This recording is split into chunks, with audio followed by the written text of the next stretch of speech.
front of me are all the ingredients needed to make Thailand's most spicy, most intense, most ass-breaking noodles. Let's do this. Today, we'll dive into the best and spiciest noodle dishes Thailand's southern region has to offer.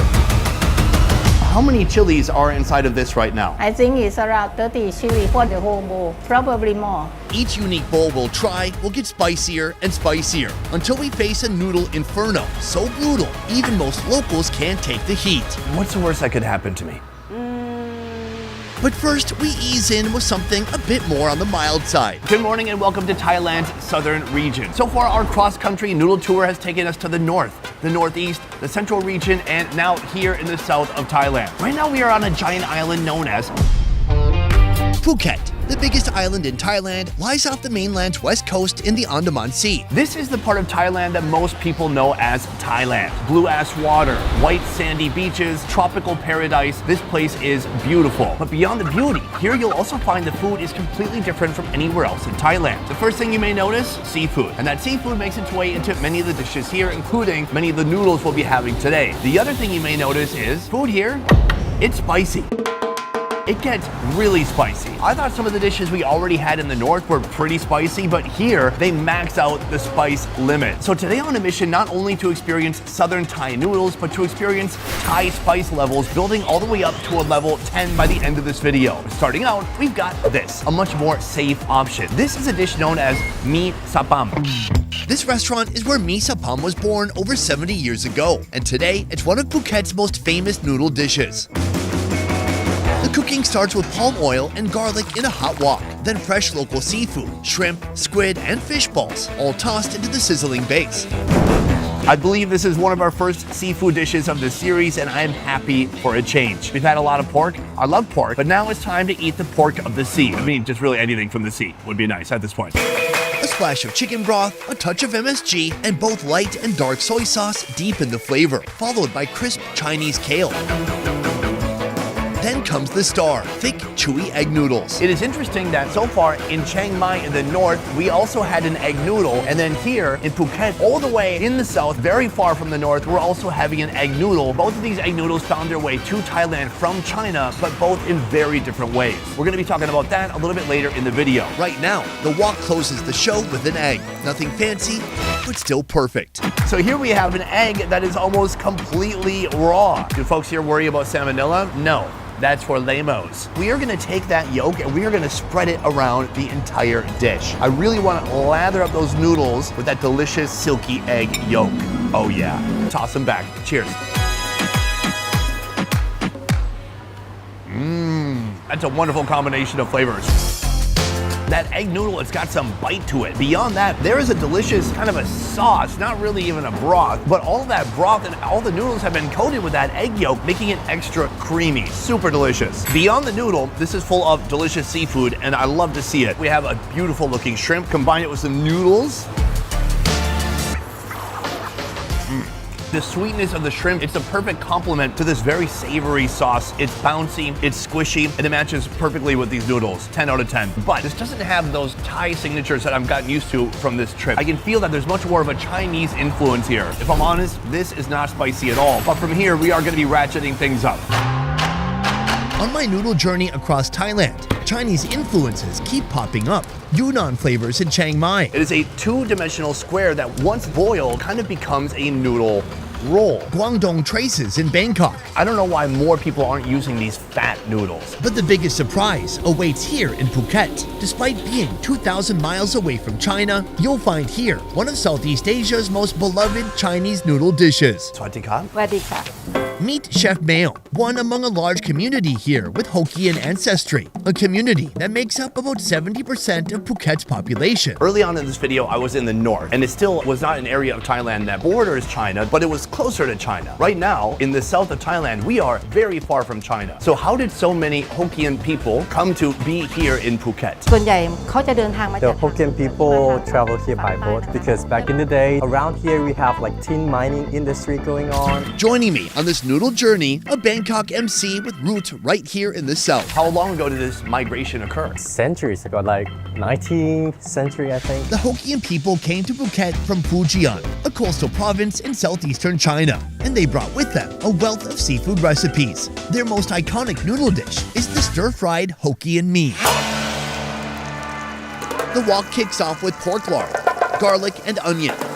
Then a lineup of proteins: pork, shrimp, ponyfish, and squid.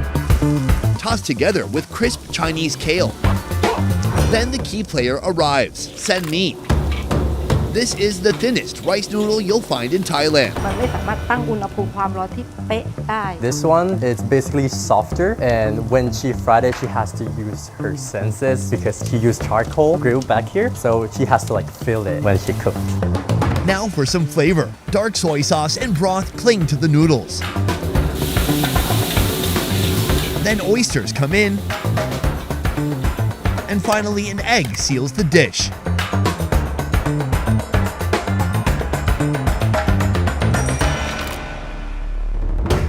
Today, I started already with something pretty mild, and I'm building up to the end of today having something extremely spicy. You guys are gonna be there. It's gonna be the spiciest noodle that we could find in basically all of Thailand. Seriously?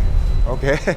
Also joining the ride, Chef Noi, with over 20 years of experience and a growing franchise of 3 restaurants. How do you think food here in the south is different from other parts of Thailand? As a chef, I think the good food is always coming from the south. Because of the south, we use a lot of chili, spicy flavor, so they elevate the taste buds. Southern Thai food, it's not just spicy for the sake of it, you know. It has layered, it has texture, it's aromatic. I thought food in the north was already fairly spicy, but you're saying even more spicy here. I think so, yeah.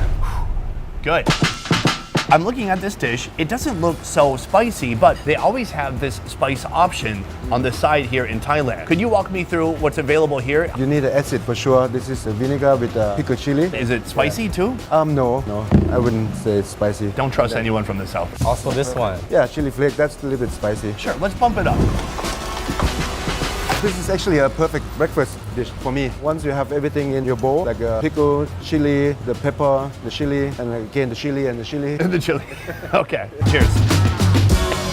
Wait. Before that handsome guy takes a bite, there is something I have to tell you. When I travel, and trust me, I travel a lot, getting a SIM card is a huge hassle. A lot of you and I share the same problem. Finding reliable internet and data while traveling feels almost impossible. But finally, I've got a solution. Something that works whether I'm in Thailand eating noodles or whether I'm right here in the USA. I'm using Olafly, an eSIM that gives me unlimited data without swapping out a single SIM card. Just download the app, grab an eSIM for your destination, scan the QR code, then activate it once you land. Then you're good to go. It works on most phones, and if you're not sure, the app checks for you. And yes, actual 24/7 customer support is available. And no, it's not a chatbot reading from a generic script. They have tons of options depending on where and how you're traveling. You can go regional, global, or country specific, with trips from 1 day to 3 months. With Olafly, there are no data caps and no surprise fees. Over 10 million travelers use it, including me and my entire production team. Hit the link in our description and use code BEFRSHOLA. That's BEFRSOLA to get 5% off any purchase. Now, back to the show. Oh yeah. It's warm, it's salty, savory, it's greasy. I don't know how you can say it's a perfect breakfast. To me, this is like a good food to put you into a food coma. The seafood in here, there's shrimpies, there's squid. This is a delightful change from what I've been experiencing so far. Because in a lot of the country, there is variety in the bowl, but that variety is different parts of the pig. But this is seafood in here. I mean, this is Ariel and all of her little friends. I want to try some of these pickled chilies. Is it spicy? It's got some kick, but it's nice, it's sour, it's pickled, but it is still haunted with that spice. Right now, I'm at a 2 out of 10. Nothing too crazy. There's a little bit of kick, maybe from the chili powder, but nothing too intense. But there's a lot more heat to come, so gentlemen, let's keep moving. Just one noodle stands between us and Phuket's hottest dish, a dish I'll soon come to regret. But before that, Kua Kling, a rare dry curry built from a foundation of 2 different flavor bombs. How spicy is this gonna be? For the southerner, it's normal. For central people, it's gonna be spicy. For foreigners, no one has ever ordered it. That fiery dish is brought to us by Chef Suksri. Ma'am, put her there. Uh-huh. Oh, สวัสดีค่ะ Swatika. I'm excited because this is my third noodle of the day and it looks like we're taking a level up in the spice department. In a moment, I want to talk about what is in these pastes, but first I want to back up and talk about the noodle itself. What is the noodle we're going to be trying today? คั่วกลิ้งวุ้นเส้นค่ะ คั่วกลิ้ง with glass noodles. Guo Kling. คั่ว คั่ว Guo กลิ้ง Kling. yes Guo Kling. yeah With glass noodles. Glass noodles are another Chinese influence, but guokling is all Thai. The recipe starts with pork on a hot wok. This southern curry doesn't come with broth. Instead, all the flavor is infused into the pork, flavor built from two punchy pastes. The first is a red curry paste. There's nothing mild about this. Can you tell me what is in this paste right here? ตะไคร้ข่า lemongrass galangal pepper lime and dry chili Do you speak English this whole time? Chili paste is the backbone of Thai cuisine. Like Mexico's salsa, it takes on countless regional and family twists. So this is another paste. What's this one? More sour. the main ingredients are practically the same but there are more black pepper in there. Sugar, oyster sauce, soy, and fish sauce bring balance before coconut milk softens the edge. Chilies and kaffir lime leaves fire up the aroma, and the noodles soak it all in. So, between Thailand's spiciest food and least spicy food, where are we on a scale of 1 to 10? ได้นะ 5 That's still spicy though. yes What's the worst that could happen to me? And how nice is your bathroom? Right here we have a glass noodle, and the colors just look amazing. It just feels like pure concentrated flavor, plus there's pork. Meanwhile, the vegetables are here in case we need to cool down from the spice. So we have cucumber, eggplant, and then what's this guy right here? it's called chaom. A little sweet, a little bitter. It just tastes like eating grass from a field. I bet horses love this. yeah Should we give it a shot? Yes, sure.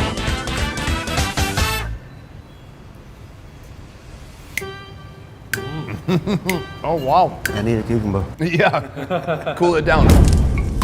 We are definitely stepping up the spice. It's not just flavorful because of the spice. There's so much going on here. I can actually feel the texture of the ground up whole spices as I chew it. So you can taste like shredded little pieces of lemongrass and lime leaf, chilies, seeds. It becomes part of the texture of the actual noodle. The spiciness stays very long. That's not going away anytime soon. It's going down, it's glowing, it's spreading. What do you think of the actual noodles? I would say it's really good. I think it's well stir fried, so the noodle is not too thick, it's still al dente. I quite like the combination of the glass noodle and the guokling. Is the paste what's called guokling? No,คั่ว is stir, gling it's rolling in the pan. It's just more of the action of how they cook it. But the heart of the dish, it's a southern curry paste. Different countries eat different types of chilies. If you go to Mexico, they have dozens and dozens of chilies that are dried, that are eaten fresh. What are the main chilies that are eaten here in Thailand? 60 to 70% of spicy food use a small bird eye chili. So the same one that we see here soaked in this fish sauce, that is the bird's eye chili. Yeah, exactly. And this is the type of chili, it's called pig shifa. It's a little bit long and bigger, so it's not that spicy, and you can use it to garnish on top. So it's kind of like the smaller the package is, the more you need to be concerned. That's what I told my wife on our wedding night. Usually, This dish brings the heat enough to get the nose running, landing at a solid 7. But our last dish goes all in at a solid 10 out of 10. One of southern Thailand's most notorious spice infernos. Guiding me on this hopeless mission, restaurant owner Kun On. So far, I've eaten 15 other noodles, all the way from Chiang Mai to Khon Kaen to Bangkok to here. wow. But I've come to your restaurant here today for the spiciest noodle I could find in Thailand. On the table today, Kang Thai Pla, a southern curry. But honestly, it's much worse than it sounds. In fact, Taste Atlas called it Thailand's worst dish, not only due to its heat, but also because of this. This is for Thai pla. Thai pla. Thai pla is come from fish stomach. So we take the stomach, we put it with salt, and we ferment it for like 2 months before we use it. So it can be any kind of fish. Sometimes can be from the river, or sometimes can be the ocean. This one come from the fish from the ocean. Thai pla has its roots in a Southeast Asian tradition of fermenting fish innards. In southern Thai fishing villages, every part of the catch is used, even the guts, transformed into a charming umami. So in this bottle is just only fish stomachs, water, and salt. My favorite part about this is that they put it in an old whiskey bottle. I'm not sure which one is worse for your body, the whiskey or what's in here right now. Oh dear Lord. It smells funky, fishy. It smells a little bit rotten. It smells like you had a fridge full of fish and then the power went out and you discovered that fridge a week later. Our dish starts with kaffir lime leaves and lemongrass, joined by galangal and red onion, all boiling together. Then comes the punch, Thai pla, the fermented fish sauce that defines this curry. Once strained, the broth takes on an unmistakable funk. Next, a southern curry paste hits the pot, along with more lemongrass and galangal to drive the aroma deeper. Sweet potato, pumpkin, and dried sop tree skin go in, adding body and texture. Grilled fish, bamboo shoots, cashew nuts, Thai eggplant, and winged beans follow. Layer after layer, the pot fills with southern intensity.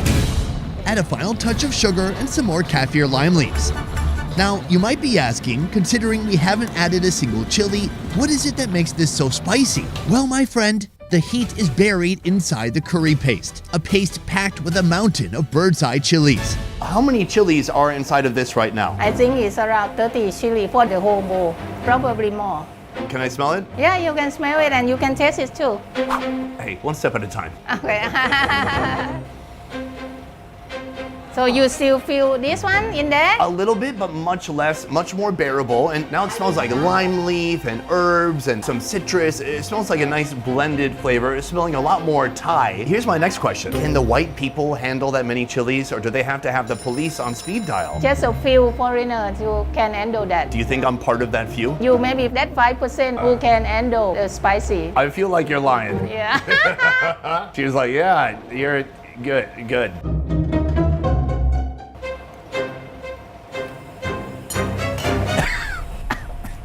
You need some water? Nope, not yet. It's an immediate heat. It starts off slow. It feels deceptive. It feels like it's your friend at first, but it's not. The heat is radiating. I feel it traveling down my throat. It's warming up my chest, my esophagus. That is basically just half a spoonful. But from here, I'm gonna be adding even more into a bowl with noodles and eating it with my new Thai friends. Kang Thai pla is served with raw veggies and kan nom jin noodles, or fresh rice noodles, lightly fermented for a subtle tang, soaking up the spice and making a perfect match for a fiery curry. Now, in a moment, we're gonna try this out. But first, I wanna ask, why is it that Thai people like spice so much? I think spices make more colorful and more like enjoy eating. When I eat spicy every day, I cannot live without chili anymore. Maybe it releases some kind of dopamine chemical in your brain? Yeah. Like doing drugs, right? Kinda. For this final burn, Jasmine joins us, a local content creator, stepping in to share the heat. Thai spice tolerance is very different from American spice tolerance. A medium spice in Thailand is like a 10x spice in the USA. So I'm curious to hear from all of you what you think your spice tolerance is. I think I can handle it easy. Confident. My tolerance, probably mid. I think I'm like a baby. Okay. Now you're gonna have your first look of what we're gonna be putting on our noodles. Whoosh. Oh. She said she put 30 chilies inside. Wow. But in case somebody feels like they haven't hit their limit, we've got a lot more. For real? Yes. But right now, I think you take your noodles, you get some portion that's very saturated with that broth, and we give it a shot. Cheers, let's go for it.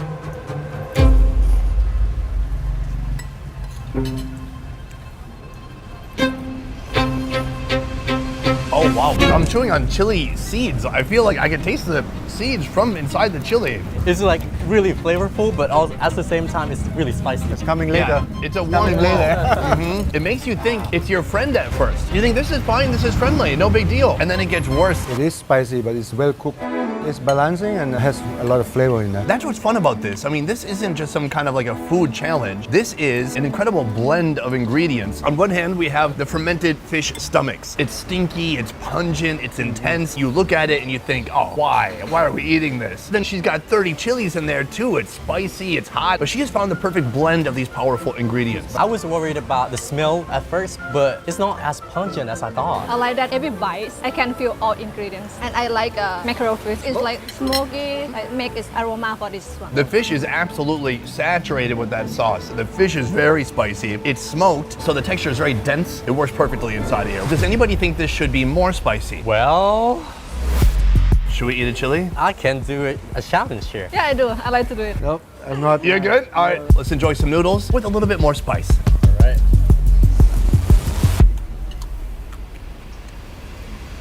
Oh yeah.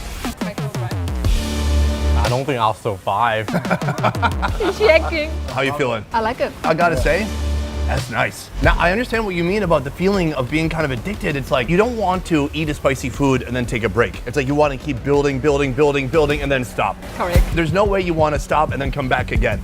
In the end, for you, is it spicy or not? It's spicy, but I can handle it easy. It's the most spiciest ever this year that I've taken. It is spicy, but it's well cooked, so it's balanced very well. Amazing. Yes, I think it's a dish that pushes you to your absolute boundaries, but it's still delicious. All right, folks, at this point, I have tried 16 different noodles, 4 in each region of Thailand, and it's up to me right now to pick the best noodle in all of Thailand. The results may shock you, but I'm going with Pad Thai. I didn't want to have to go with Pad Thai. I like Pad Thai. I also like all the other noodles too. It just seems like a tourist, outsider, foreigner, white guy move to pick Pad Thai, but that was a good Pad Thai. So the Pad Thai is my favorite noodle from this trip, but it's not my favorite noodle region. If I had to pick one region to eat noodles, it would be in the north. In Chiang Mai, that is where I enjoyed all the noodles the most. The rolled noodle, the khao soy, whatever that one was with all the fried pork on top. Delicious. So here's the deal. When it comes to noodles in Thailand, no matter where you go, you can't really go wrong. It's almost impossible to mess it up because wherever you go, whether it's on purpose or by accident, you are gonna find something delicious.